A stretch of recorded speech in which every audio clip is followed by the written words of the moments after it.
Bismillahirrahmanirrahim. Assalamualaikum warahmatullahi wabarakatuh.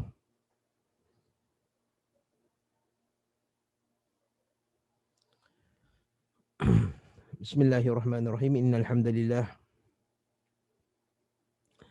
nahmaduhu wa nasta'inuhu wa nastahdihi wa nastaghfiruhu wa na'udzu billahi min shururi anfusina wa min sayyiati a'malina. Man yahdihillahu fala mudilla lah wa man yudlil fala hadiya lah. Wa ashhadu an la ilaha illallah wahdahu la syarika lah wa ashhadu anna Muhammadan 'abduhu wa rasuluh. يا أيها الذين آمنوا اتقوا الله حق تقاته ولا تموتن إلا وأنتم مسلمون. يا أيها الناس اتقوا ربكم الذي خلقكم من نفس واحدة وخلق منها زوجها وبث منهما رجالا كثيرا ونساء واتقوا الله الذي تساءلون به والأرحام إن الله كان عليكم رقيبا. يا أيها الذين آمنوا اتقوا الله وقولوا قولا سديدا يصلح لكم أعمالكم ويغفر لكم ذنوبكم ومن يطع الله ورسوله فقد فاز فوزا عظيما. أما بعد فإن أصدق الحديث كتاب الله وخير الهدي هدي محمد صلى الله عليه وسلم وشر الأمور محدثاتها وكل محدثة بدعة وكل بدعة ضلالة وكل ضلالة في النار. Ikhwah wa akhawat rahimani wa rahimakumullah. Pagi ini kita sambung lagi insya-Allah biidznillah taala bacaan kitab Umdatul Ahkam. Dan hari ini kita akan masuk bab yang baru iaitu babul haid.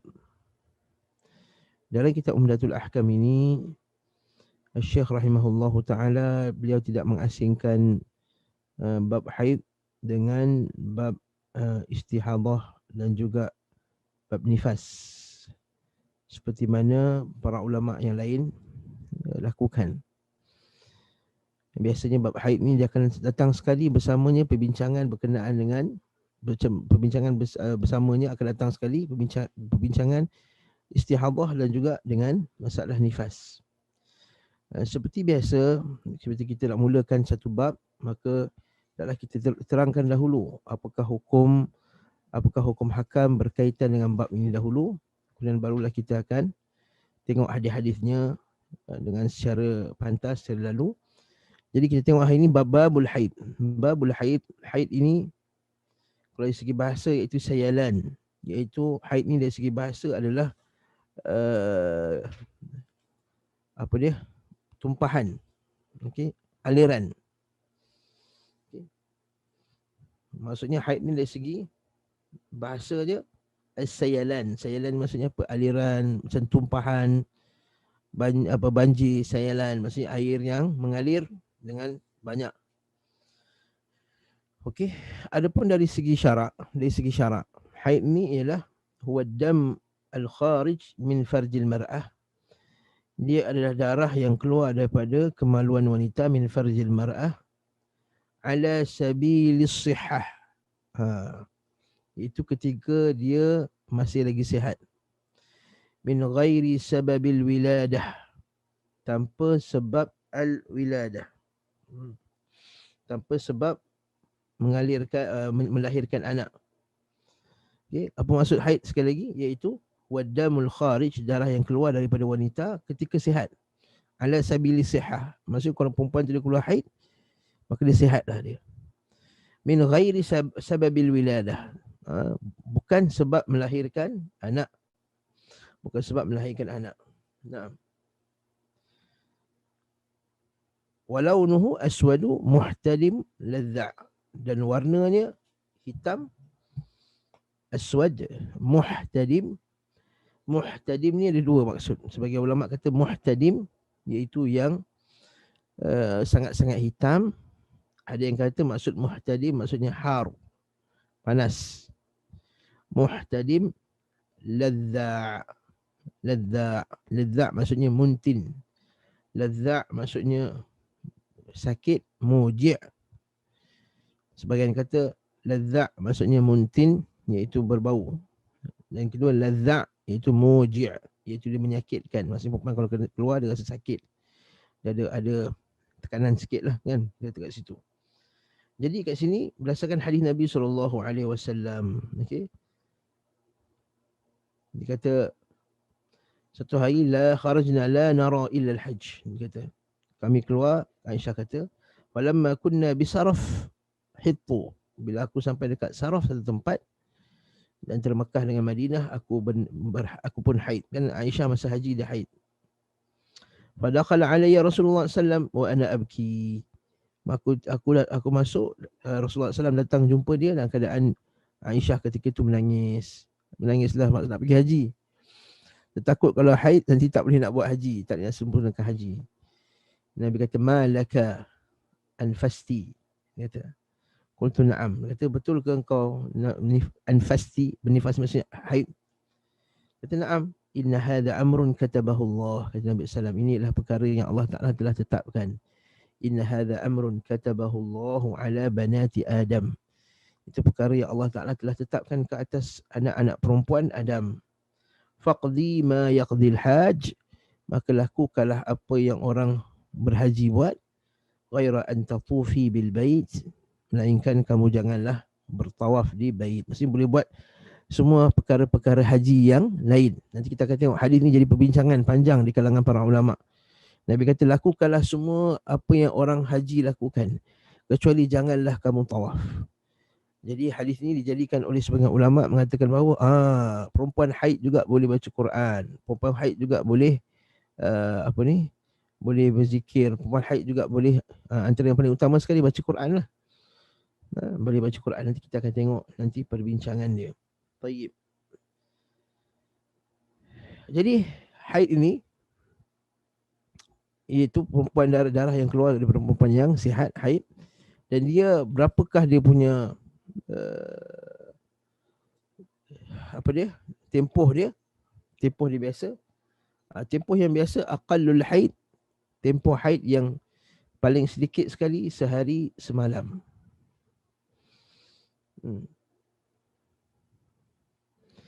Maksudnya apa? Maksudnya kalau haid tu dia keluar sehari semalam, maka namanya haid. Kalau kurang sehari semalam, maka dia bukan haid. Tapi Ustaz, kalau dia keluar sikit, 2 jam, ini juga tak termasuk dalam haid juga. Kalau dikumpulkan dalam hari-hari haid tu, cukup 24 jam. Ini kata masyayikh kita. Contohnya, hari pertama keluar 2 jam, hari kedua keluar 2 jam, hari ketiga keluar 2 jam. Dan dia berterusan sampai ataupun 2 jam tak cukup, 4 jam lah. 4 jam keluar. Cukup 24 jam, maksudnya 6 hari. Maka kalau kita kumpulkan 4 darab 6, 24 jam, maksudnya nyamalah dia haid. Maksud itu maksud 24 jam. Itu maksudnya 24 jam. Walaupun dia keluar sikit. Kalau dia keluar sikit. 4 jam satu hari dia keluar. Okay, katakanlah kalau dia 2 jam sampai 7 hari tak cukup. 7 darab 2, 14. Ataupun 15 darab 2. Kalau dia keluar 15 hari cukuplah. Tapi kalau katakanlah dia keluar 10 hari sahaja. Okay, kalau dia keluar 10 hari saja, 10 darab 2, 20. Baru 20 jam. Jadi 20 jam tak kira haid. Betul kata Syekh sini. Dia kata yaumu wa lailah ayu aqallu zamanin nahkumu ala hadha ad-dam annahu damu haid fi muddatin 24 sa'ah. Khilala 24 jam tu iaitu sepanjang 15 hari. Amma idza kharaja aqalla min yaumi wa lailah la nahkum alaihi damul haid bal damul istihadah. Tapi kalau kita kira-kira tak cukup 24 jam selama tempoh yang dia keluar darah itu, maka itu dinamakan al-istihadah. Maka dinamakan istihadah. Baik. Jadi itu haid. Darah yang keluar yang kebiasaannya berapa hari? 6, 7 ataupun 6 ataupun 7 hari bagi perempuan yang normal. Lau istamarra, dia boleh berterusan. Tapi sampai 15 hari sahaja. Kalau lebih daripada 15 hari, lau istamarra akthara min 15 yawman 15 yawman maka dia dianggap sebagai istihadah. Okey. Dan kena ingat, al-inqita', apa-apa saja yang terhenti dalam tempoh haid itu, hukumnya hukum haid. Katakanlah dia haid 5 hari. Katakanlah dia haid 5 hari. Contoh, kita bagi contoh sikit. Saya tulis sikit lah. Ini saya yang surahkan ni mazhab Syafi'i ya. Dengan cerita saya tak boleh makan buka kelas juga mazhab Syafi'i. Ala kullin, tak apalah kita kata yaum wahid, yaum hari pertama. Yaum ni hari ya. Hari pertama keluar, hari kedua, ketiga, keempat, kelima. Okey. Okay, ke-6 dia keluar. Hari ke-7 tak keluar. Hari ke-8 tak keluar. Hari ke-9 tak keluar. Kemudian hari ke-10 keluar balik. Sampailah cukup 15 hari atau seumpama dengannya. Biasanya 7 hari, kata hari ke-10 dia keluar. Lepas tu stop lah. Maka yang ni an-naqa'. Jadi tak ada apa-apa ni. An-naqa' maksudnya berhenti bersih. Tapi di dalam tempoh haid, yang ni hukmul haidat. Yang ni hukumnya hukum orang haid juga. Lau sama, kalau berpuasa time ni, batal puasa dia. Kalau puasa time ni, batal puasa dia. Tak sah. Yang ni lah antara pembeza terbesar antara mazhab Syafi'i dengan Hanbali. Sebab tu kadang-kadang kita kena dengar betul-betul. Kadang-kadang ustaz yang mengajar, dia mengajar fiqh Hanbali ataupun fiqh sunnah. Tak sebut sini, kadang-kadang dia ajar fiqh sunnah, kadang-kadang dia ambil pakai fiqh tarjih. Bila pakai fiqh tarjih ni, dia ambil pendapat yang rajih atas setiap mazhab, tu dia mengajar bab ni. Ini biasanya kalau siapa-siapa perasan kalau belajar kitab fiqh sunnah ataupun sahih fikih sunnah. Orang Penang banyak belajar kitab ni. Okey. Sahih fikih sunnah. Biasanya akan disebut kalau berhenti bersih je sehari semalam je dah boleh puasa dah. Tak, ini pembeza antara Syafi'i dengan Hanbali. Kaedah mazhab Syafi'i adalah apa dia? Dia kata an-naqa fi waqtil haid haid. Ini mazhab Syafi'i. Mazhab Syafi'i kata apa? An-naqa fi waqtil haid fi waqtil haid haidun.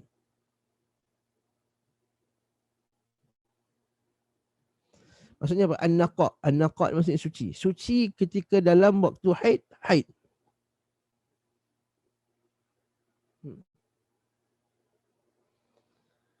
Suci pada waktu haid adalah haid. Tetapi mazhab Ahmad, mazhab Hanbali, Al-Hanbali, kaedah dia lain. Kaedah dia an-naqa fi waqtil haid tuhrun. Kaedah mazhab Hanbali kata, suci ketika waktu haid, dia suci. An-naqa maksudnya bersih. Okey. Tak. Dalam Syafi'i selagi mana dalam waktu dia haid, maka bila ada suci sebentar di celah-celah ni, tidak memberi apa-apa faedah. Tak maksud tak ada kata ini adalah maksud suci. Begitu juga dengan sebaliknya. Pada waktu dah suci, apa-apa dah keluar tu, itu kita tak ambil peduli dah. Itu bukannya darah haid. Maka lepas dia dah suci, lepas 12 hari tu, lepas dia dah suci, apa saja yang dia suci, apa semua, itu dah bukan haid. Sebab itulah kaedah ni kena ingat. At-tanbih ni kata Syekh Labib. Dia kata apa? Al-inqita'. Terputusnya, keluarnya darah. Alladhi yahsulu khilal al-haid. Yang terhasil semasa haid. Maka itu dinamakan haid juga. Ataupun dia tidak dianggap sebagai suci.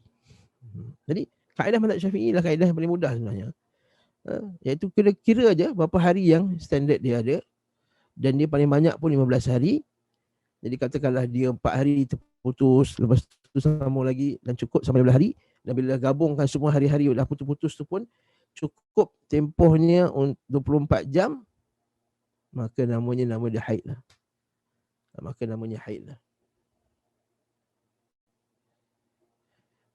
Okey, itu namanya haid. Haid. Baik. Kemudian satu lagi, al-istihadah. Al-istihadah menurut ulama Syafi'iyah maksud dia apa? Iaitu waddamul kharij fi ghairi ayyamil haid. Al-istihadah, apa maksud dia? Al-istihadah iaitu jadi kita tulis balik al-haid, iaitu kita tulis balik. Tulis balik. Okay, bagi kita senang nak salin.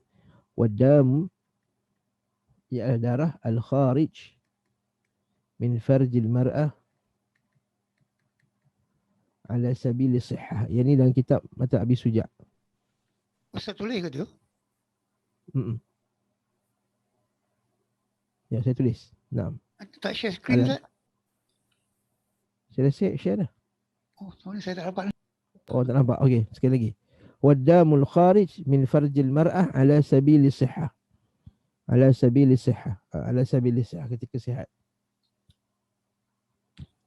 Min ghairi sababin wiladah. Min ghairi sababin wiladah. Min ghairi sababil wiladah. Tanpa sebab kelahiran.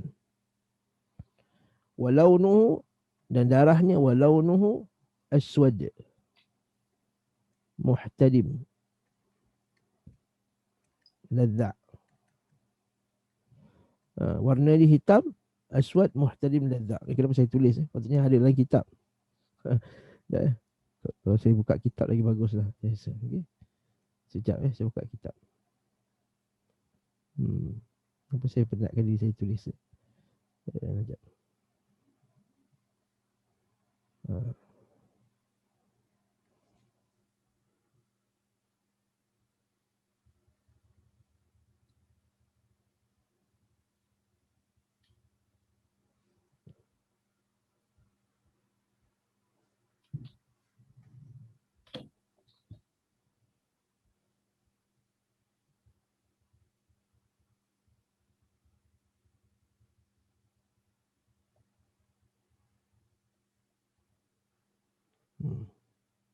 Tak ada sini.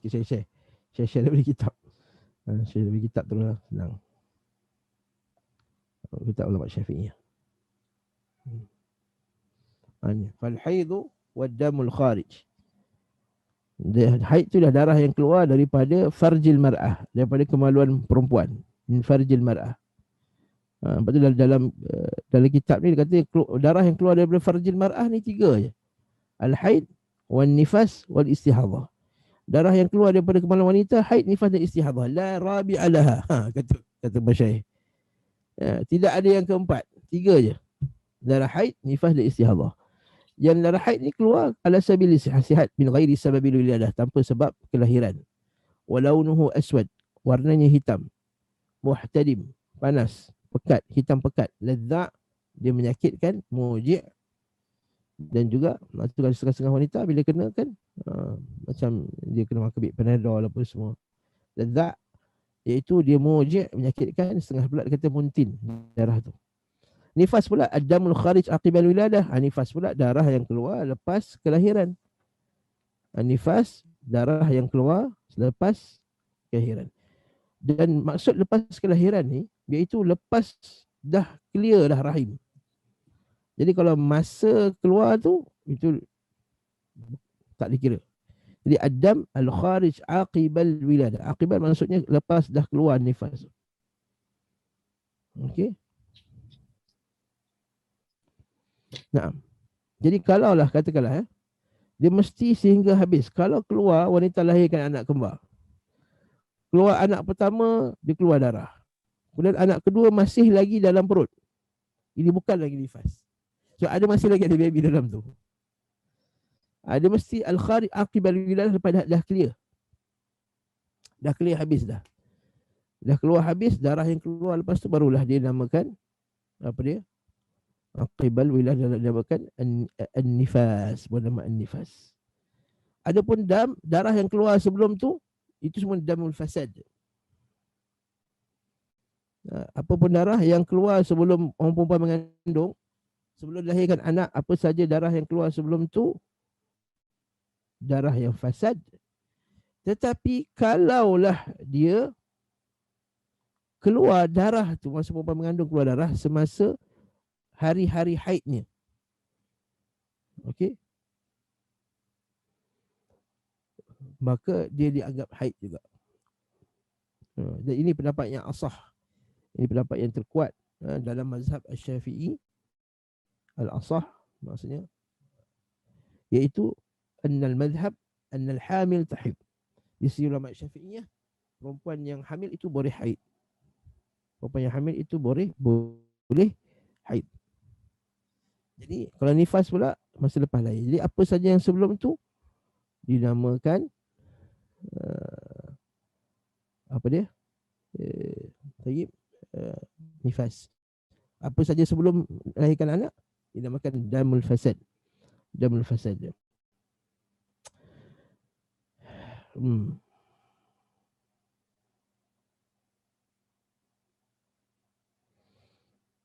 Jadi selain daripada itu pula al-mustahadhah. Al-mustahadhah ni ialah perempuan yang darah yang penyakit lah. Okey, berapakah jarak antara istihadhah ni bila disebut sini? Nampak kalau kita buka mata Nabi Suja' ni. Kata wa aqallul haid wa yawmul lailah. Hari haid ni paling sikit ialah sehari semalam. Wa aktsaru 15 yawman. Yang paling banyak ialah 15 hari. Wa ghalibu 6 aw 7. Yang kebanyakannya ialah 6 atau 7 hari. Haid pula wa aqallun nifas. Nifas pula. Aqallun nifas lahzah. Nifas ni boleh sekejap je. Lahzah. Okey. Dan paling banyak aktsaru 60 yawman. Paling banyak ialah 60 hari. Lebih 60 hari bukan lagi nifas. Lebih 60 hari bukan lagi nifas.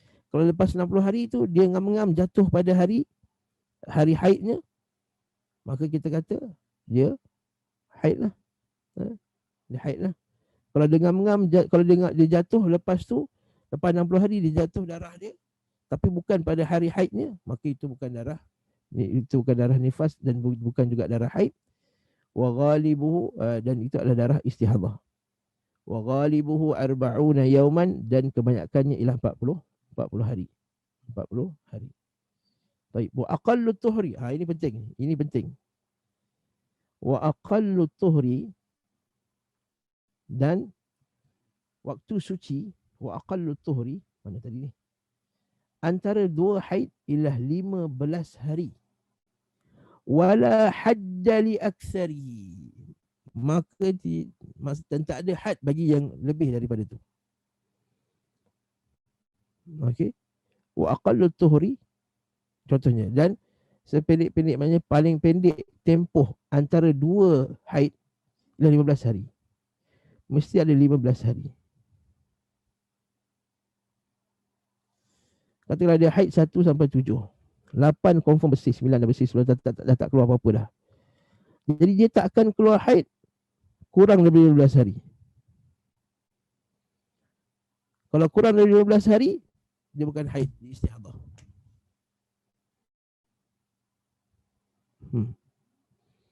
Faham tak? Maksudnya kalau ada hari pertama 1 sampai 7 dia haid.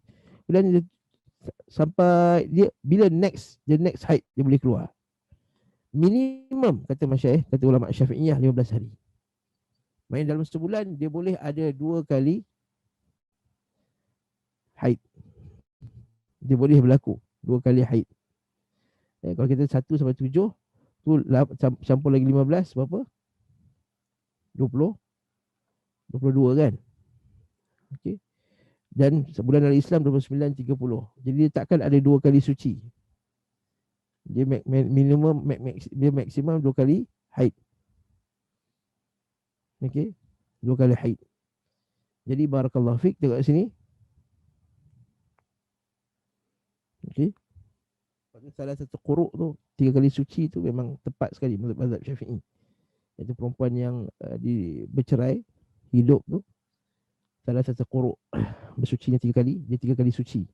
Quru' tu Syafi'i kata suci. Okey. Tepat sekali 3 kali suci. Barakallahu fik. Jadi kat sini mesti 15 hari, kurang 15 hari dia tak kira haid dalam ni. 15 wala hadda li aktsarihi, tapi tak ada minimum berapa banyak jarak dia. Sebab apa? Ada perempuan yang lama tak haid, betul tak? Berbulan-bulan tak haid. menyusu anak contohnya, lama tak haid contohnya. Jadi tidak ada la hadda li aktsarihi. Tidak ada had untuk maksimumnya. Tidak ada had untuk maksimumnya.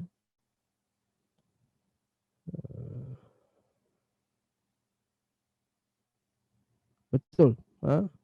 Ada pertanyaan dia kata, kalau lepas hari ke-7 haid, seseorang ganti puasa 2 hari. Lepas tu haid balik. So yang ganti 2 hari tu tak valid. Sahih. Tak valid. Dia kena ganti lepas dia dah suci lepas 15 hari.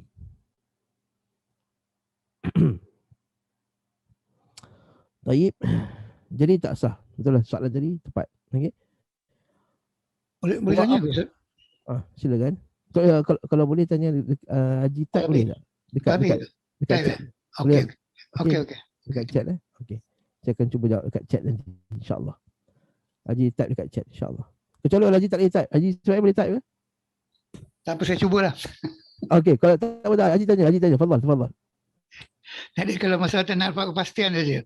Kalau 15 nama tadi dia Syafi'i kata kalau sekiranya haid tu tunggu 15 hari baru boleh buat yang lain.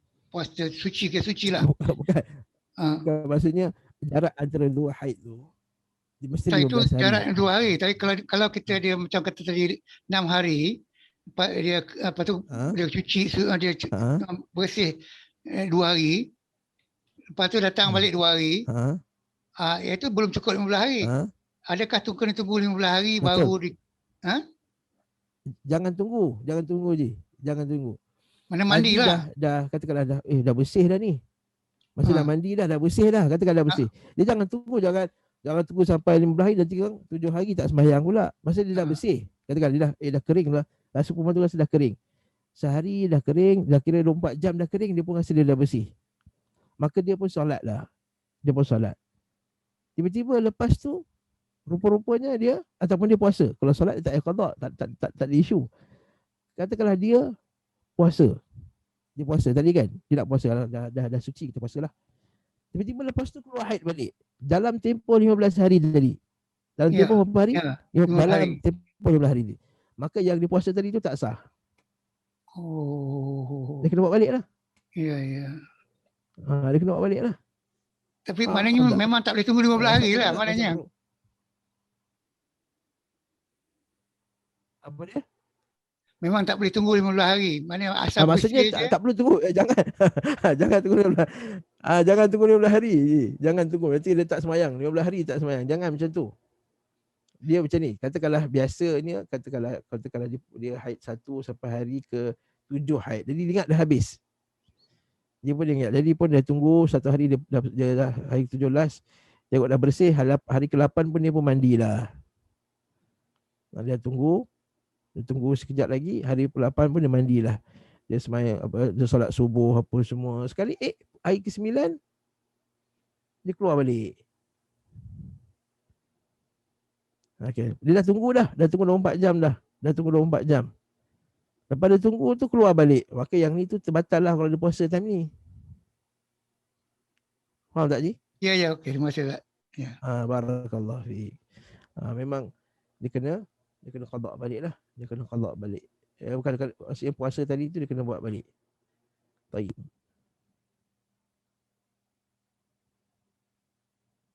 Okey. Naam. Kita habiskan dulu, nanti kita bawa kita persoalan di akhir. Takut nanti ada benda yang kita boleh huraikan lagi kan. Jadi wa aqallu zaman tahidu fihi al-mar'ah 9 sinin. Okey, yang ni umur yang paling muda dia nak apa tu? Dia haid. Aqallu zaman tahid 9 sinin wa aqallu hamli 6 ashhur.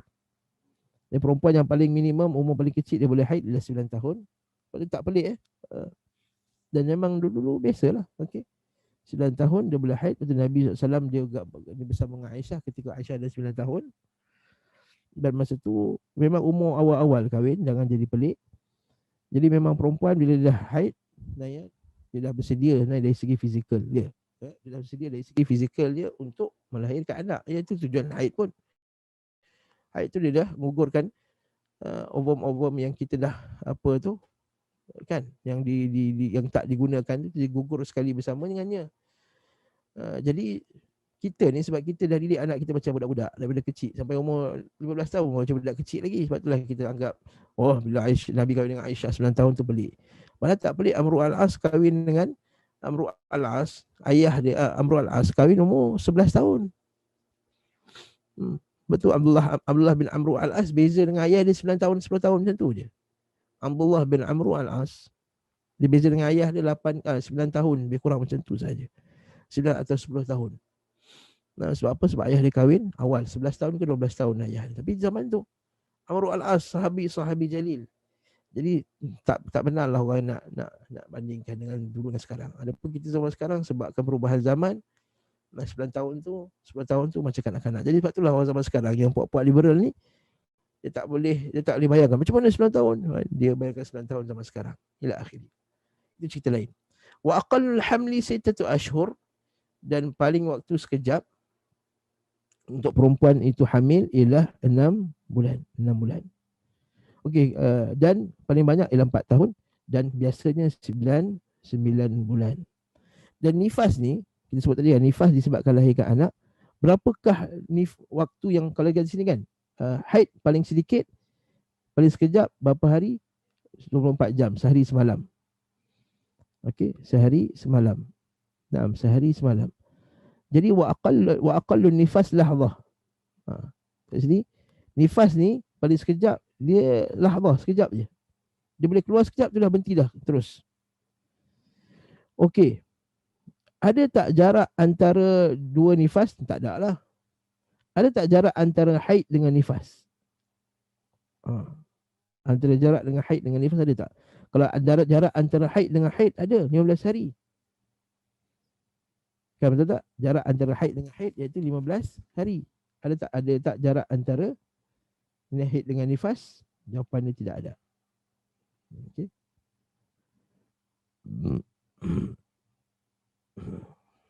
Nah. Okey. Jadi contohnya perempuan tu dia nifas, okey, 40 hari. Kemudian terputuslah darahnya dan lepas 3 hari keluar darah lagi. Perempuan tu keluar darah. Di hari dia haid, di hari-hari haidnya, maka fahuwa damul haid.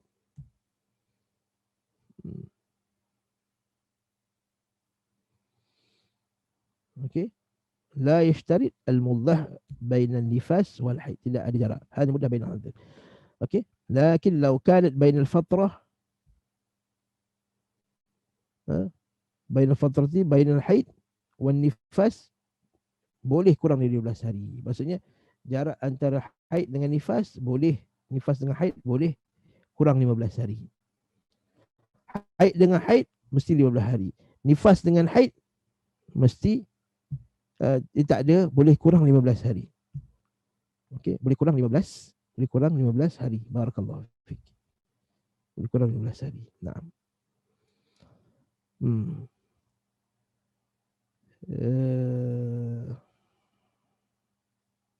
Apa lagi? Okey, last sekali istihadah. Last sekali darah al-istihadah. Okey, darah istihadah ni pula dia je yang berbeza dalam masalah ni. Istihadah hukum dia hukum at-tahirat. Hukum dia hukum orang yang suci. Okey. Macam mana orang haid, orang istihadah bersuci? Maksudnya selain daripada nifas, selain daripada haid, maka itu hukumnya istihadah. Hukumnya istihadah. Hukumnya istihadah. Jadi bila dia istihadah, bila darah dia keluar, kita akan jumpa hadis Hamnah binti Jahash. Kita akan jumpa hadis yang maksud nanti kita akan baca syair Imam Suyuti. Ada 9 orang disebut dalam hadis. Ada 9 orang yang disebut dalam hadis perempuan yang istihadah. Dan wa hukmuha hukmut tahirat. Jadi hukum dia hukum yang suci. Bila macam mana cara nak suci perempuan yang istihadah, bila masuk je waktu salat, dia pun bersihkanlah badan dia, bersihlah darah tu, wa taghtasil, dan dia mandi. Okey. Wa tutahhir wa dha'a qutnun fil farj, letakkan qutn, letakkan qutn fil farj. letakkan kapas dekat kemaluannya, farajnya. Sekarang tak kapas lah. Sekarang kita ada dah ya, tuala wanita dan seumpama dengannya. Okey. Kalaulah dia rasa tak selesa dengan letak benda tersebut, tapi sekarang dah tak berlaku benda ni. Ini kita dulu. Kita dulu dia cerita apa dia? Dia cerita bahawa dia masukkan kapas dekat kawasan dalam kemaluan tu. Dia sekarang dah tak ada dah isu ni. Okey.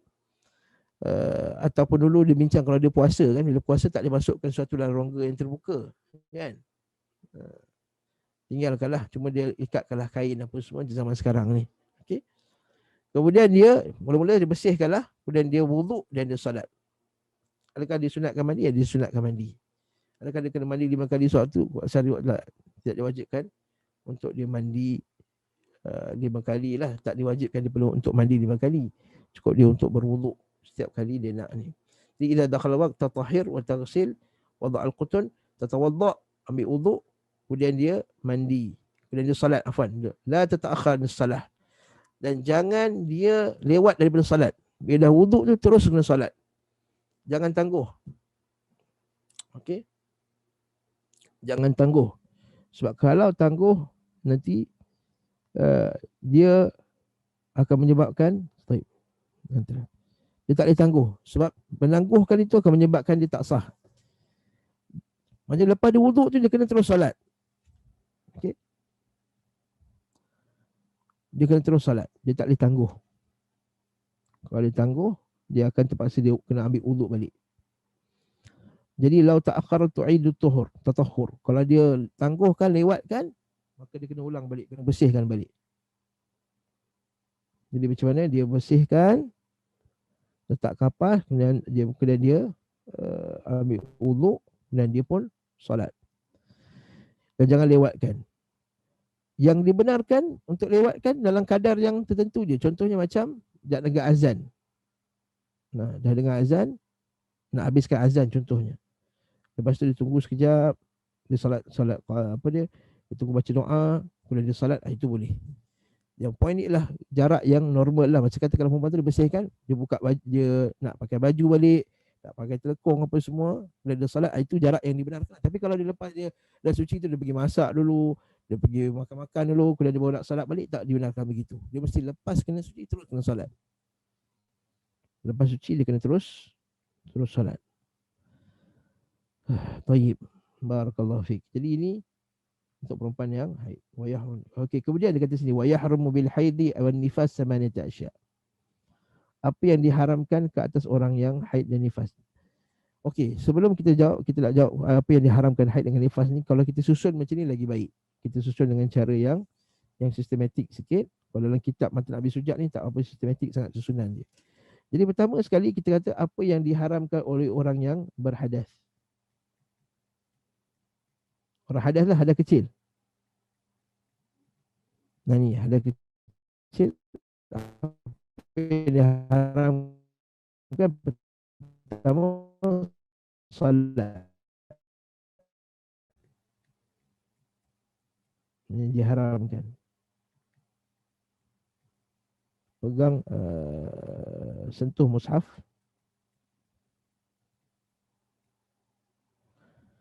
Dan keempat, bawa mushaf. Okey. Kemudian ditambah, kalau dia hadas besar. Kalau dia hadas besar.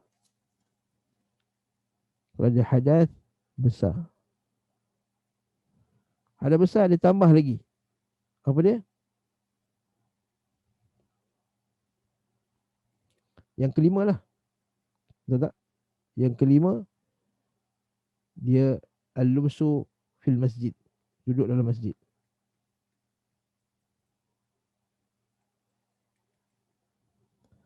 Yang keenam, iaitu apa dia? Baca Quran.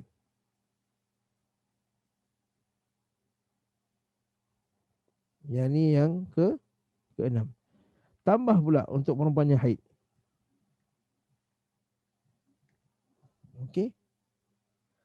Kenapa saya buat macam ni? Sekejap kita akan tengok. Okey. Yang ketujuh, iaitu apa dia? Puasa. Yang ke-8, bersama suami isteri. iaitu jima'.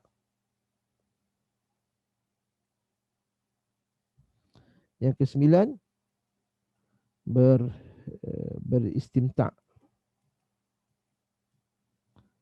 antara pusat dan lutut.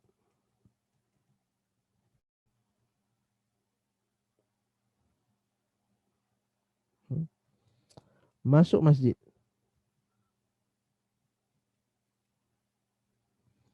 Yang ke-11 bersuci dengan niat ibadat.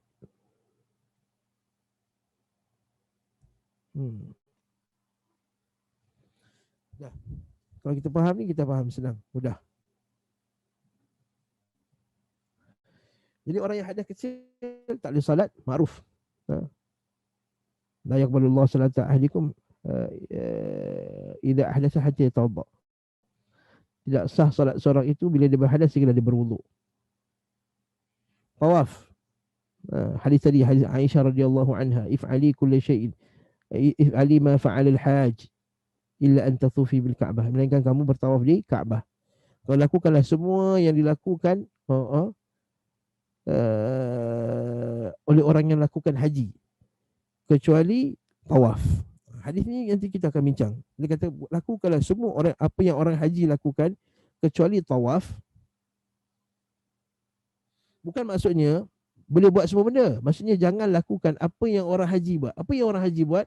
Tawaf, sa'i, lagi pergi ke Mina, mabit di Mina, kemudian dia wukuf di Arafah, kemudian dia mabit di Muzdalifah, kemudian dia melontar, kemudian dia sembelih, kemudian dia cukur kepala. Semua ni boleh buat untuk orang yang dalam keadaan haid, kecuali illa anta tufi, melainkan kecuali tawaf. Bukan maksudnya umum semua jenis ibadah. Ini yang dimaksudkan oleh mazhab kita lah, para ulama mazhab. Bahkan tak silap saya 4 mazhab. Iaitu perempuan dalam haid tak boleh baca Quran. Nanti kita akan tengok nanti. Nanti kat sini nanti. Barakallahu fiik. Jadi dalam hadis kecil juga tak boleh sentuh mushaf. La yamassul Quran illa tahir. Hadis Nabi SAW, hadis Amr bin Hizam, dia kata la yamassul Quran illa tahir. Janganlah kamu sentuh Quran melainkan orang yang bersuci. La yamassul Quran illa tahir. Jangan sentuh Quran melainkan orang yang suci. Okey. Bawa mushaf. Jadi kata para ulama, kalau sentuh mushaf tak boleh, bawa mushaf lebihlah tak dibenarkan. Bawa mushaf lagilah tak dibenarkan. Cuma ada pengecualian lah dalam bab ni. Ada pengecualian. Apa pengecualian dia? Pengecualian dia pertama sekali, kalau takut mushaf tu rosak. Itu mushaf tu atas lantai ataupun dekat tepi longkang, atau nak terjatuh dah. Nak jatuh kat tempat yang tak suci, atau takut rosak atau seumpama. Yang ni boleh. Ini dalam darurat boleh. Satu. Iaitu apa? Takut mushaf itu rosak ataupun hilang ataupun dihinakan. Ini boleh kita pegang. Nampak Quran jatuh atas lantai tengah-tengah jalan raya, takkan kita, saya tak ada wuduk, tak boleh sentuh. Tak boleh. Yang kedua, budak-budak mumayyiz. Yang pertama. Yang kedua, kanak-kanak mumayyiz. Boleh pegang Quran. Macam kita ada anak kita yang belum balik lagi, tapi dia mumayyiz. Maksud mumayyiz ni dah boleh beza dah, ini Quran, ni bukan Quran. Ada pun yang kanak-kanak kecil yang tak tahu lagi, dia ambil Quran, dia gigit-gigit, dia duduk-duduk atas Quran tu, nanti dia koyak-koyakkan. Itu jangan bagi dia pegang. Ini betul kita nak galakkan dia, tapi pada masa sama juga kehormatan Quran kena jaga. Nak galakkan dia lepas dia dah start mumayyiz, dia dah start hormat Al-Quran, dia dah boleh faham, baru kita bagi dia pegang mushaf. Kalau tidak, jangan. Sebab kadang-kadang kita bagi budak kecil kan, dia main, dia gigit-gigit, dia koyak-koyakkan, dia duduk atas Quran tu pula, dia pijak pula Quran tu, dia buat tangga pula, Allah musta'an. Jadi mumayyiz. Ataupun dia punya terjemahan dia, tafsirnya lagi banyak daripada Quran. Tafsir lebih banyak. Ini boleh. Tafsirnya lebih banyak. Yang keempat, iaitu dalam beg. Okay, dalam bekas. Dalam bekas. Okey. Yang ni, bila dalam bekas tak ada masalah. Okey. Bila dalam bekas plastik ke apa ke, boleh. Tapi dengan syarat niat dia Yang ni mazhab Syafi'i dia agak di sikit Dia kata niat dia mesti angkat barang. Bukan niat dia nak angkat mushaf sahaja. Okey. Jadi niat nak angkat barang. Katakanlah kita ada dalam beg tu ada buku lain, ada mushaf. Okey. Jadi kalau tak ada wuduk, tak boleh angkat mushaf. Walaupun dalam beg. Bahkan mazhab Syafi'iyah kata apa saja yang bersama, katalah Quran ni mushaf kan. Boleh kita ikat dengan tali. Tali ni pun pegang tak boleh kalau kita tak ada wuduk. Sebab dia hukum nak angkat mushaf tadi. Tapi kalaulah dalam beg plastik tu, dalam beg tu ada air, botol air, ada mushaf, boleh kita angkat. Tapi dengan niat nak angkat botol air. Mushaf tu tabi'. Mushaf tu yang kedua, diikut kemudian. Jadi kalau kita macam kita nak travel ke apa ke, jadi kita bawa Quran dalam beg kita. Jadi niat kita bawa beg itu ialah bawa barang-barang. Quran itu tabi'. Quran itu diikut dia. Jadi bila kita bawa beg tu tak ada wuduk pun no problem, tak ada masalah. Okey, yang ni dah disebut oleh Al-Alamah Al-Ramli dan ini pendapat yang muktamad. Tak boleh kita ni. Jadi tak boleh ni, iaitu dia qasidan hamlul mushaf. Kalau dia betul niat semata-mata nak bawa mushaf, kalau tak ada wuduk tak sah.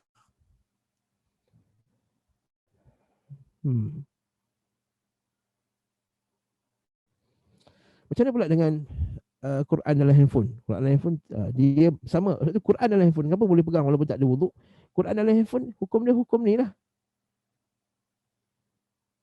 Cantik. Lepas tu kita belajar furuk mazhab, jadi kita boleh takhrij, kita boleh keluarkan hukum yang moden berdasarkan macam mana ulama Syafi'iyah dulu keluarkan pendapat.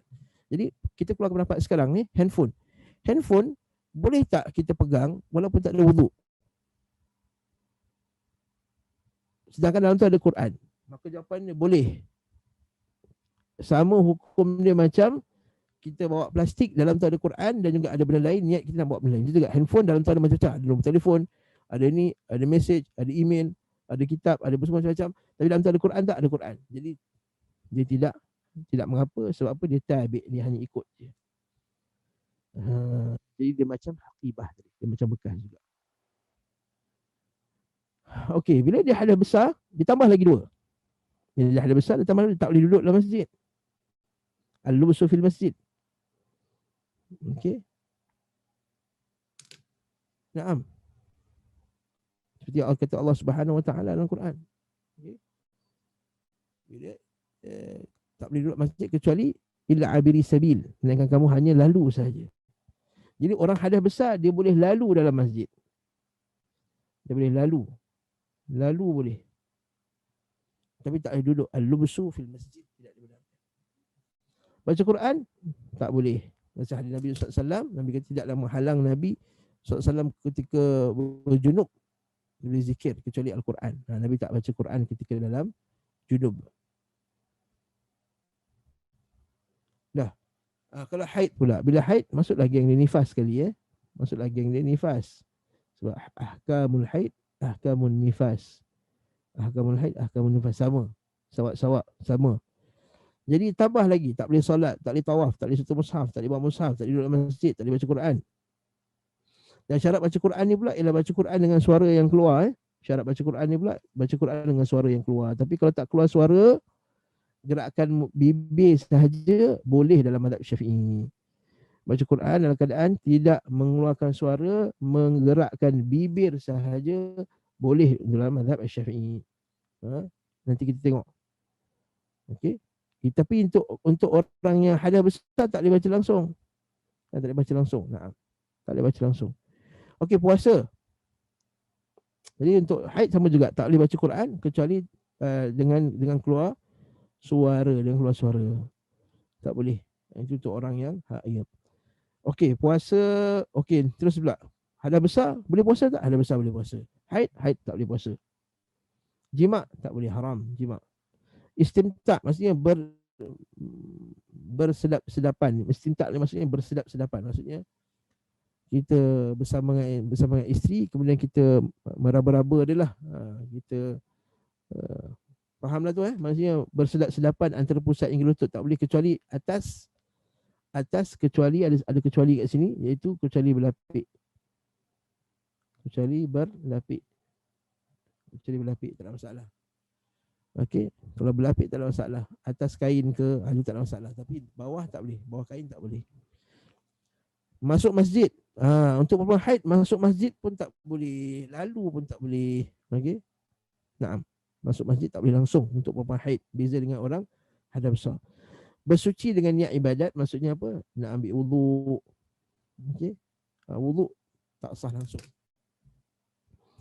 Berniat bersuci dengan niat untuk ibadat. Barakallahu fiki. Barakallahu fiki. Okey. Ila akhir. Contohnya nak mandi sunat. Okey. Contohnya. Barakallah. Bersuci dengan niat nak ibadat. Contohnya nak solat. Mandi macam nak solat. Seperti kalau dia kena mesti adabul munafi tatahhur bi niyyati ta'abbud, iaitu bersuci dengan niat nak at-ta'abbud. Okey, bila dah putus haid. Dah putus haid dan dah mandi.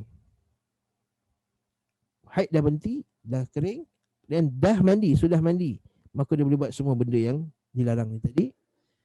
Tetapi kalaulah haid dah putus tapi belum mandi. Okey. Apa yang dia boleh buat? Okey, perempuan haid tadi, dia boleh dia boleh puasa. Yang ni dia boleh buat puasa. Talak ni dia bercerai lah. Jadi ditalakkan, maksudnya ditalakkan. Dukhulul masjid, masuk masjid dah boleh. At-tatahhur bi niyyati ta'abbud, bersuci dengan niat ibadat, ini boleh dah. Kalau dah kering tapi belum mandi. Dah kering tapi belum mandi tau. Maksudnya selagi tak mandi, tak boleh buat yang ni lah, yang berkaitan dengan masalah lelaki dan perempuan ni. Ini suami isteri ni lah, jima' dan istimta'. Okey. Ya juz. Tak boleh ini dan juga tak boleh yang lain-lain ni lah. Solat boleh tak? Tak mandi lagi tak boleh solat. Ini pun tak boleh lah. Ini dan juga yang sebelum-sebelumnya. Okay. Yang sebelum ni tak boleh lagi. Dia tak mandi lagi, tak boleh solat. Dia tak mandi lagi, tak boleh tawaf. Tak mandi lagi, tak boleh sentuh mushaf. Tak boleh mandi lagi, tak boleh bawa mushaf. Tak mandi lagi, tak boleh duduk dalam masjid. Lalu boleh, duduk tak boleh. Baca Quran, tak boleh lagi. Selagi tak mandi. Jadi kalau dah kering tapi tak mandi, hanya boleh puasa, masuk masjid. Ini sahaja yang dibenarkan. Yang ni kesimpulan ringkas. Nanti detail lagi tuan-tuan dan puan saya akan masuk kelas mazhab Syafi'i.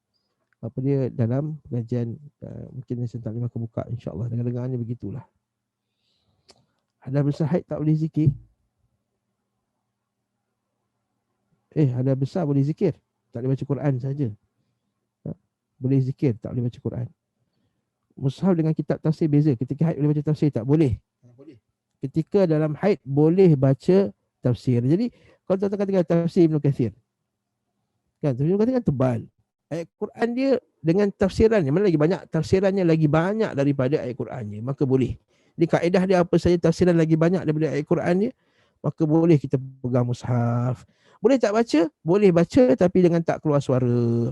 Gerakkan bibir sahaja. Gerakkan bibir sahaja. Ini soalan yang biasa, iaitu kalau orang penghafaz Quran. Penghafaz Quran ni, maka dia kena ambil pendapat yang boleh keluar mazhab sikit lah. Sebab apa dia? Kalau dia takut hilang Quran. Kalau dia takut hilang Quran. Dan dia tak boleh nak murajaah dalam keadaan bergerakkan bibir sahaja. Dia takut dia tak boleh nak murajaah maksud murajaatul Quran dengan gerakkan bibir sahaja, maka kat sini kita ambil pendapat yang luar mazhab sikit, iaitu boleh baca Quran. Pendapat lain kata perempuan haid ni tak boleh pegang Quran je, tapi dia boleh baca Quran. Ini pendapat yang lain. Wallahu ta'ala alam bissawab. Ini khas untuk penghafal Quran. Kalau bersih lepas mandi, kita kena qada solat zuhur dengan asar je. Kalau maksudnya kita bersih lepas waktu asar, bila masuk waktu asar tu, zuhur dengan asar tu kita jamakkan. Kalau dia bersih waktu asar, zuhur dengan asar dia kena jamakkan. Wallahu ta'ala alam bissawab. Barakallahu fiik. Jadi bila dah selesai masalah ni, barulah bila kita baca hadis tu, baru kita faham. Bila kita patah balik kitab kita ni, barulah kita boleh faham apa cerita dia. Dah tersusun dah maklumat dalam kepala kita, dan kita nak masukkan puzzle dia ni dengan dalil-dalilnya. Hadis ke-40 an Aisyah radhiyallahu anha anna Fatimah binti Hubaish sa'alatin Nabi sallallahu alaihi wasallam faqalat inni ustahadhu fala athhur afa ada'u as-salah qala la inna dhalika 'irqun walakin da'i as-salata qadra al-ayyam allati kunti tahidina fiha thumma ightasili wa salli wa fi riwayatin wa laysat bil haidah fa idza aqbalat al-haidah fatruki as-salata fiha fa idza dhahaba qadruha faghsili anki ad-dama wa salli. Dari Aisyah radhiyallahu anha, ummul mukminin, ummuna, ibu kita, iaitu daripada bahawa Fatimah binti Hubaish. Fatimah binti Hubaish ni, kata ulama yang menceritakan dia, iaitu dia ni ayah dia hadhihi waliduha Qais. Ayah dia nama Qais juga. Qais bin Abdul Muttalib. Okey. Qais bin Al-Muttalib, bukan Abdul Muttalib. Okay? Qais bin. Jadi Fatimah binti Qais. Tapi dia bukan Fatimah binti Qais yang satu lagi. Okey. Ada satu lagi Fatimah binti Qais juga namanya. Yang mula-mula dia kahwin dengan Abu Bakar As-Siddiq. Kemudian dia kahwin dengan Usamah, yang hadis yang kita pernah baca. Fatimah binti Qais tanya Rasulullah, "Ya Rasulullah, antara Muawiyah dengan Abu Jaham dengan Usamah, mana lagi bagus?" Maka Nabi kata, Muawiyah, masa tu Muawiyah Sa'luq. Muawiyah tak ada duit, miskin. Adapun Abu Jaham, maka dia itu kalau dia angkat tangan dia tak turun-turun dah. Maksudnya dia ni pukul isteri dia. Jadi keras dengan isterinya.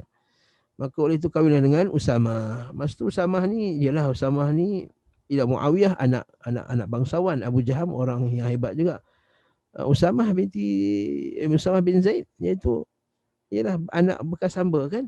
Jadi Usamah ni kekasih Rasulullah. Kan?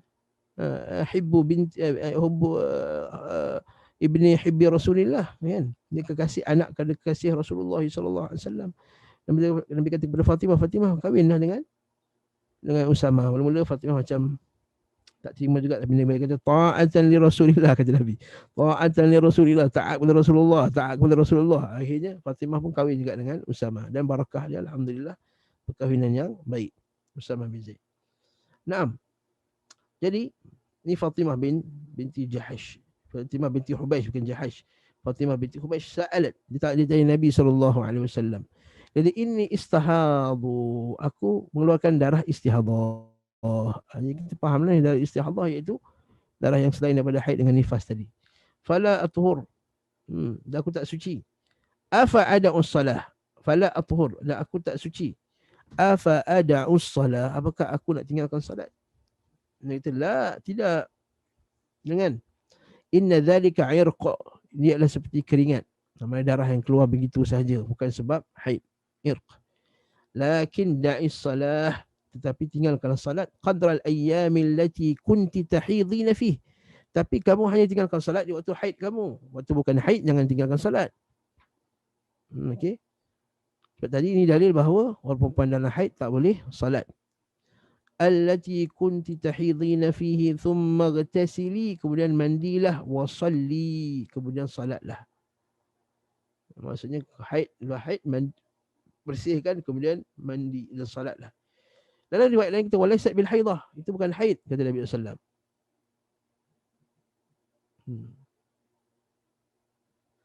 Kat sini dia tak terjemahkan hadis yang riwayat lain ni. Wa fi riwayatin, dalam satu riwayat lain, walaysat bil haidah, maka darah itu bukan darah haid, itu ialah mustahadah. Mustahadah ini daripada mubalaghah kepada haid. Hada keluar darah. Jadi kalau istihada keluar banyak, keluar lebih. Mubalaghah. Okey. Fa idza aqbalatil haidah, bila datangnya waktu haid, fatruki, maka tinggalkanlah, utruki as-salah. maka jangan kamu salat. Fa idza dhahaba qadruha, bila dah hilang kadarnya, ketetapan harinya, faghsili anki ad-dama wasalli, maka basuhlah darah. Dari bahawa darah itu najis. Dari bahawa darah itu najis. Darah haid itu adalah najis. Apa kesimpulan daripada hadis ni? Faedah dia. Pertama, orang mustahadah dia kena salat. Melainkan pada waktu yang dia ketahui bahawa itu adalah waktu haidnya. Dan ini adalah ijma'. Faedah kedua, bertanya fatwa. Apabila kita ada masalah, ambil fatwa, tanya orang lebih alim. Yang ketiga, bolehnya perempuan minta fatwa daripada lelaki dan berbincang. Maksudnya nak berbincang dengan Nabi masalah haid. Nah, maksudnya boleh, tak ada masalah. Apa kata orang lelaki bukan reti pun masalah haid ni, tidak. Terus orang kata orang lelaki tak mengalami haid, dia jadi macam mana nak jawab persoalan kita ni? Tidak. Antara ulama yang pakar haid, Syekhul Islam Ibn Taymiyah rahimahullahu ta'ala, dalam ilmu berkenaan haid. Kahwin pun tak pernah Syekhul Islam Ibn Taymiyah. Kahwin pun tak pernah. Imam Nawawi rahimahullah, dia cerita pasal haid detail. Dia pernah kahwin tak? Tak kahwin pun Ibn Taymiyah, Imam Nawawi rahimahullahu ta'ala. Tak pernah kahwin pun. Dan yang pentingnya dalil, hukum, dia faham. Walaupun tak pernah merasai haid. Jadi boleh istifta, perempuan minta fatwa daripada lelaki. Boleh je mendengar kepada suara wanita bila ada waktu hajat. Naam. Jadi suara wanita ni dia bukannya aurat secara mutlak. Okey. Dia tak dibenarkan ketika apa? Ketika kalau dilenguk-lengukkan suara. Itu tak boleh. Ketika dilenguk-lengukkan suara, maka itu ya haram. Adapun ketika dengar soalan macam biasa, maka ya juz, boleh. Yang kelima, perintah untuk menghilangkan najis. Nabi kata, faghsili angka dam, maka hilangkanlah, basuh. Yang kata sili, mandilah. Bahawa solat yang seterusnya, yang ketujuh, bahawa solat itu, yang keenam, darah itu najis. Dan ini ijma' illa man syadza.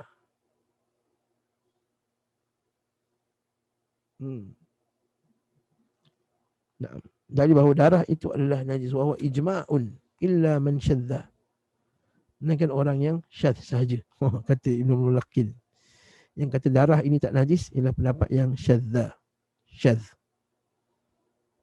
Ganjil.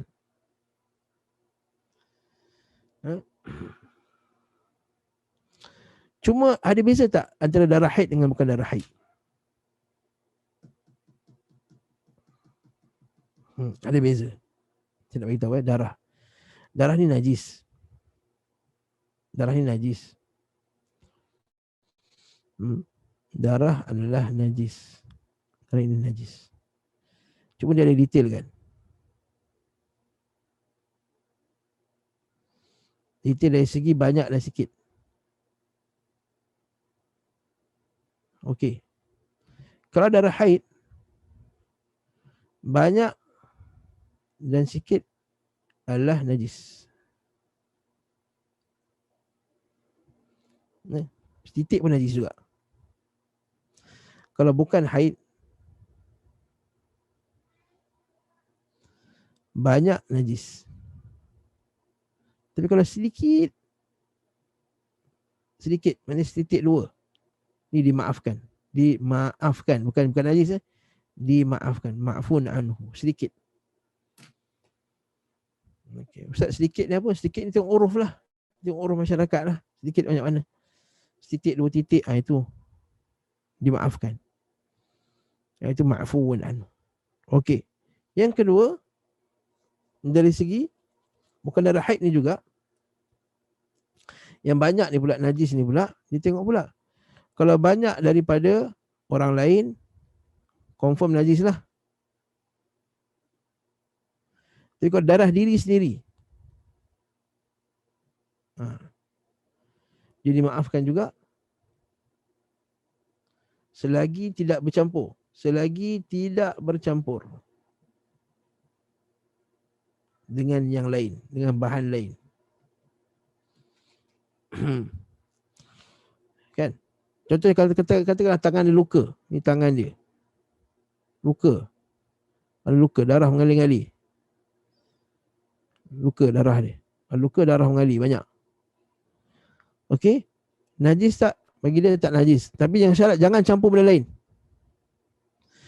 Tapi kalau luka tu dia dah campur, dia letak krim ke, dia letak apa ke, letak benda-benda kat sini, dia campur sapu apa ke, macam-macam. Dah bercampur je dengan benda lain, dia dah jadi najis.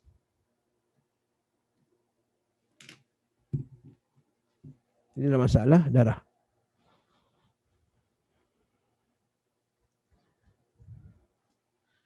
Okey. Sebab itulah kita, bila dibacanya hadis kan, kisah. Orang kata, Ustaz, macam mana dengan kalau darah tu najis, macam mana hadis yang seorang sahabat ketika baca surah Al-Kahf tu kan, dia sembahyang, dia berjaga, Allahu Akbar, dia tengah jaga apa? Tengah jaga sepadan tu, dia pun sembahyang, Allahu Akbar. Bila sembahyang, tiba ada orang panah kat kaki dia. Mengalir dah, bila panah mesti orang kena mengalir darah. Kemudian dia teruskan salat, dia baca surah Al-Kahf. Dan dia jumpa Nabi SAW, kata, ya Rasulullah, tadi aku terkena satu anak panah. Masa tu aku tengah salat. Kenapa tak berhenti? Dia kata, aku tak nak berhentikan sebab aku tengah syok baca surah Al-Kahf. Aku tak nak berhenti kat tengah-tengah. Aku tengah seronok dengan baca surah Al-Kahf tadi, aku tak nak berhenti kat tengah. Khusyuk je dia. Punya khusyuk dia tak nak berhenti masa dia baca surah Al-Kahf tadi sehingga dia habiskan. Masa tu darah dah keluar. Kalau ikutkan najis tak? Dia kata tak najis. Sebab apa? Sebab darah diri sendiri. Yang kita faham kat sini. Bukanlah darah tu secara mutlak tak najis. Darah diri sendiri yang belum bercampur dengan benda bahan lain, maka itu adalah ataupun dimaafkan. Nak kata suci taklah, dimaafkan. Okey. Faham? Barakallahu fiki. Masalah ni. Rasa mudah ya faham insya-Allah. Okey. Pelajaran yang ke-8 daripada hadis ni, ke-7, bahawa solat diwajibkan apabila haid berhenti.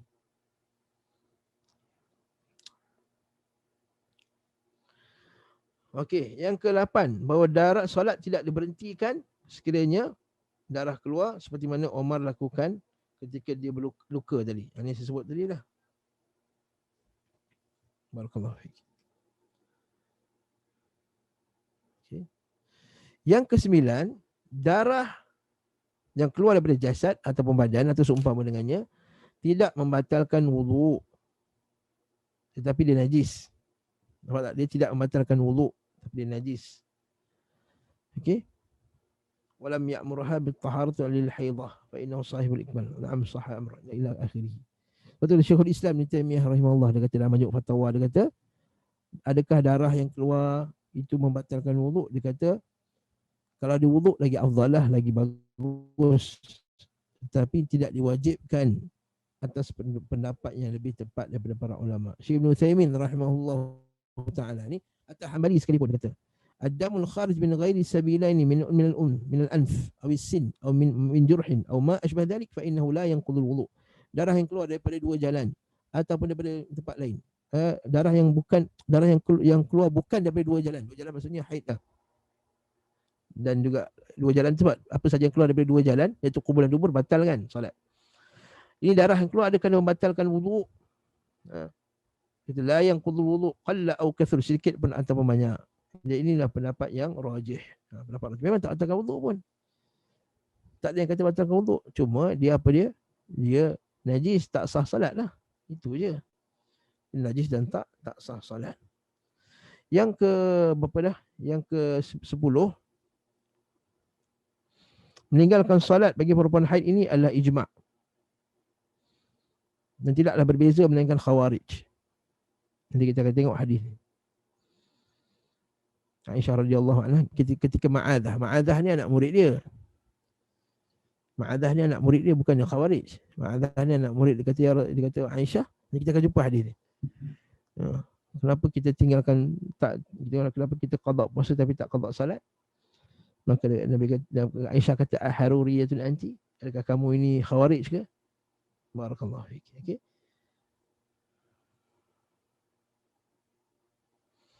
Cuma sebahagian ulama salaf dia kata walaupun tak salat, dia kata apa ni? Kata Imam Ibn Mulaqin ni, dia kata na'am ustuhibba, disunatkan atau istahabba ba'dul ulama, ba'dus salaf, sebagian salaf menganggap sunat untuk perempuan yang haid bila masuk waktu solat dia menghadap kiblat dan mengingati Allah Subhanahu wa taala. Dia kata macam tu. Wallahu a'lam bissawab. Kata Ibn al-Attar, ulama Syafi'i, sebagian ulama kita melakukan yang sedemikian. Ha?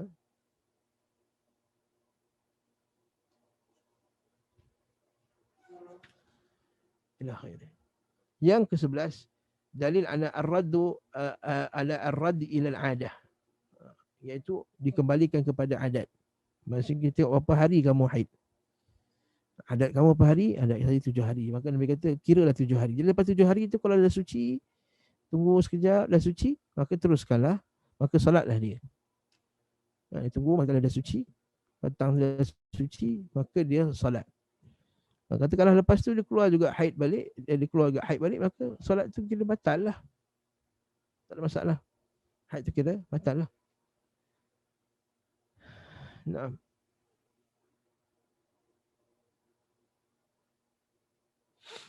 Yang ketiga, yang ke-12, bahawa dalil ala Abu Hanifah fi ruju' ila al-'adah sawa'in kana mumayyizah am la. Dalil bagi mazhab Abu Hanifah iaitu kembali kepada adat, dia kata. Kata imam ulama Syafi'iyah kata tak wajib kembali kepada adat. Jangan tengok adat je, tengok juga kalau perempuan tu dia kenal darah dia. Mumayyizah, dia kenal mumayyizah. Dia boleh kenal darah dia macam mana, dia boleh kenal apa haid ke tak haid, maka tak perlu tengok kepada adat. Okey. Bal tusalli fi ayyamil istihadah wa tatruku as-salah fi ayyamil haid. Itu kalau dia mumayyizah, dia boleh bezakan antara haid dan bukan haid. Hadis juga membatalkan pendapat yang mengatakan bahawa dia wajib mandi pada setiap kali salat. Jadi pendapat yang jumhur, tak wajib untuk mandi. Dia cukup sekadar basuh bersihkan. Sunat mandi untuk perempuan istihadah, sunat mandi. Cuma cukuplah dia sekadar bersihkan bahagiannya, ambil wuduk kemudian salat. Nah. Cukup dia mandi sekali sehari saja. Okey. Nah.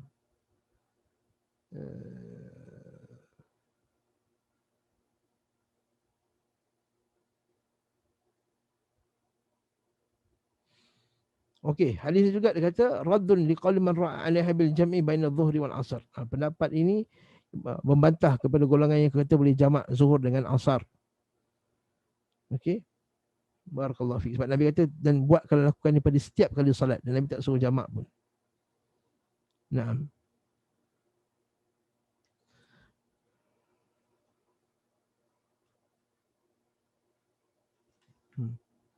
Wallahu ta'ala alam bis-shawab.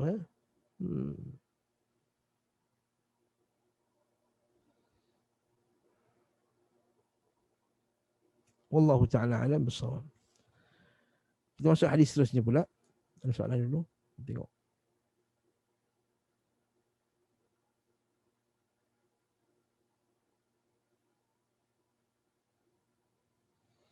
Hormon tidak stabil, kita haid tidak boleh dikira dan kena makan ubat juga kerana hal ini. Terkadang bersih sehari 2 atau lebih, kemudian haid semula. Apakah batas waktu? 15 hari. Satu 15 hari.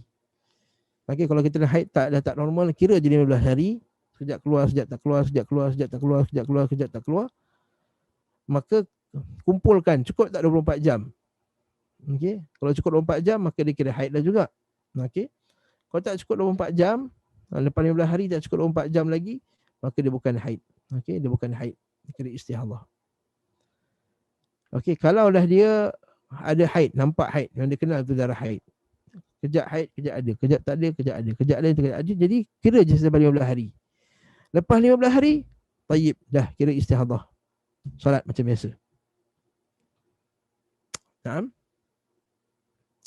Yang kedua, mengenai suara wanita tadi, jika tahsin dan telaki Al-Quran bersama dengan guru lelaki, dan ada juga peserta lelaki lain, diperbolehkan juga. Ya, sahih, diperbolehkan.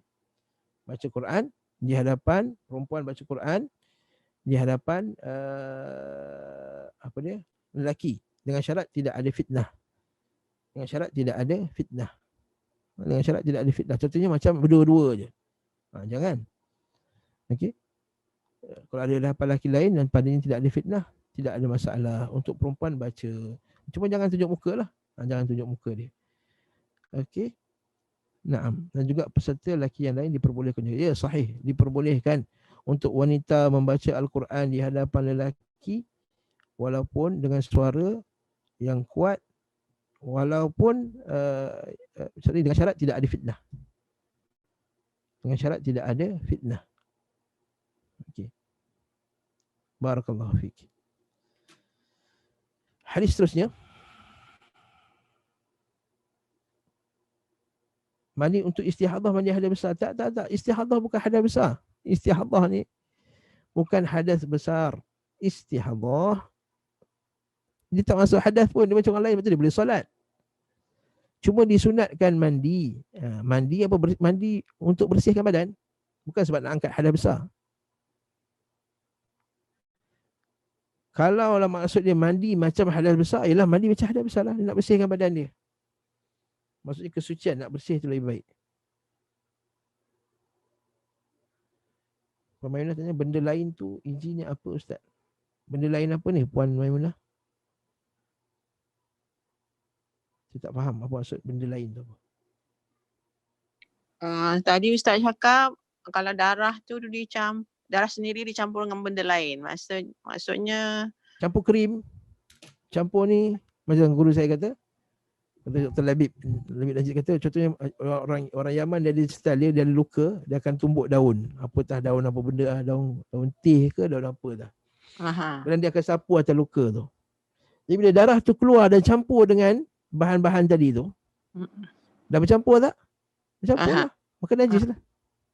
Oh, bukan najis. Najis. Okay. Dia tak najis selagi tak bercampur dengan benda lain. Dah bercampur, letak krim, campur, dah najis. Letak ubat kuning tu, najis, campur. Letak ubat hijau, ubat purple, campur, najis. Dah campur je darah tu dengan benda lain, bercampur sahaja darah itu dengan benda lain, maka darah tu najis. Darah sendiri. Darah orang lain, macam mana keadaan pun najis juga. Okey, earlier Ustaz cakap kalau darah tu sikit je keluar, okey. Tapi kalau darah banyak, kira batal solat something like that. Cakap. Memang darah najis. Bila najis, batal solat lah. Antara syarat solat tak boleh najis. Tapi wuduk dia sah lagi. Wuduk dia sah. Wuduk dia sah. Maksudnya wuduk dia tak batal. Maksudnya dia kena basuh je lah. Katakanlah basuh dia dia tengah sembahyang, tiba-tiba jatuh darah, kena darah dekat kaki dia, darah orang lain kena kat darah dekat kaki dia atau dekat baju dia, orang sebelah dia terluka, darah menitik atau jatuh kat badan kita, maka tak boleh kita salat. Wathiyabaka fatahhir, itu mesti bersihkan kamu punya pakaian ketika nak salat. Okay. Just bersih je dengan air, lepas tu solat balik, tak payah pakai solat balik. Wuduk balik lah. Wuduk dia tak batal. Okey, terima kasih Ustaz. Barakallahu fiik. Okey, hadis seterusnya.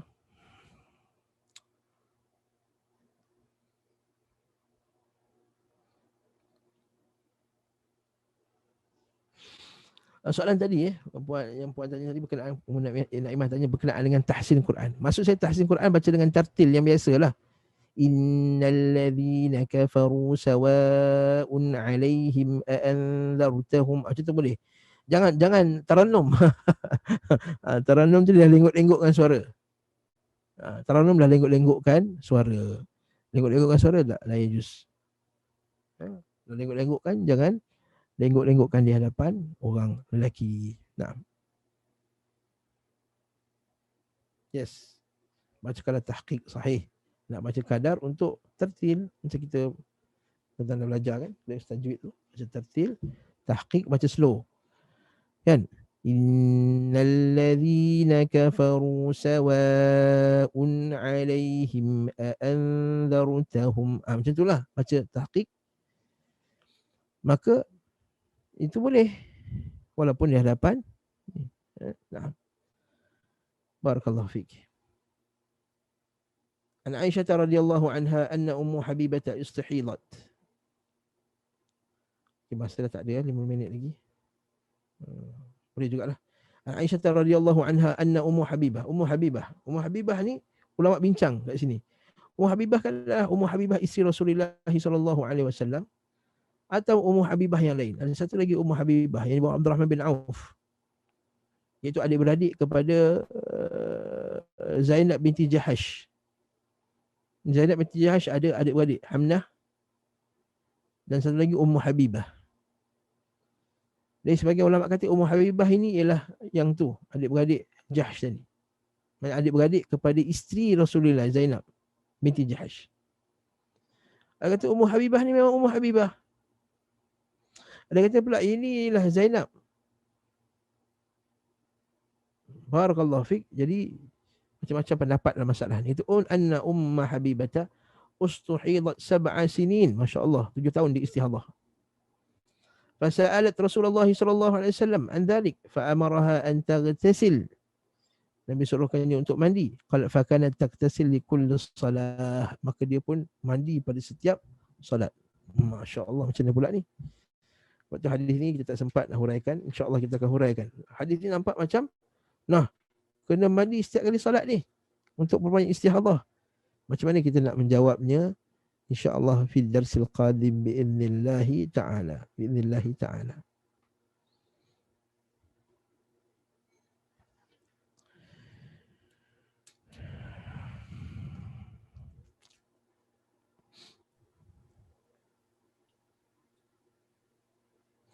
Bolehkah baca Quran untuk ilmu bersama guru ketika haid?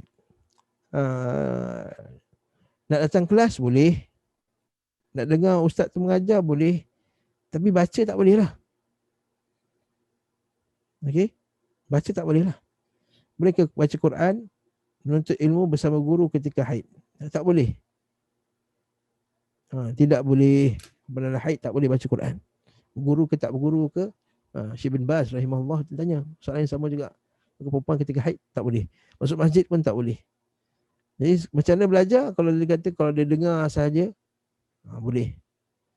Kalau dia dengar sahaja, boleh. Baik.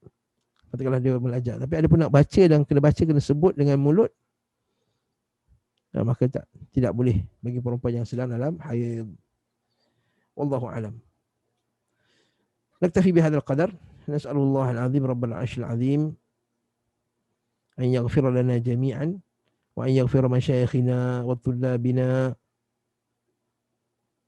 masyayikhana wa tullabana wa jami' wa masyayikhina wa tullabina wa li jami'il muslimina wal muslimat wa an yarfa' 'anna hadzal bala' wal waba' wa an yarham mautana wa yashfi mardana wa yahfazana min kulli su'in wal karab. Wallahu ta'ala alam. Walhamdulillahirabbil alamin. Assalamualaikum warahmatullahi wabarakatuh.